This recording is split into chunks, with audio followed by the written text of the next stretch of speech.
En cette période de restrictions budgétaires, l'éducation nationale n'est pas épargnée. Le ministre Jean-Michel Blanquer précise que la suppression de postes pour 2019 concerne que le second degré, les collèges et les lycées. Environ 400 postes administratifs et 1400 postes d'enseignants seront touchés.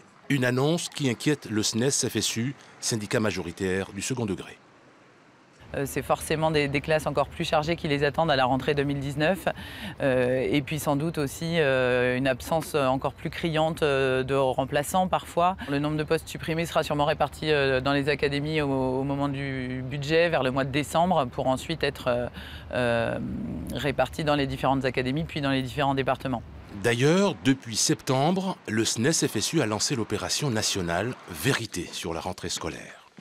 Il s'agit de contrer les plans de communication du ministre qui veut faire croire que tout va bien dans les classes, alors qu'au contraire, sur le terrain, on constate que le temps de travail des enseignants grandit considérablement, que les conditions de travail des élèves et d'effectifs dans les classes se dégradent d'année en année, que l'inclusion des élèves en situation de handicap, par exemple, est de plus en plus délicate.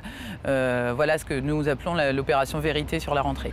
Pour le ministre de l'Éducation nationale, la suppression de 1800 postes en 2019 est un rééquilibrage en faveur de l'école primaire.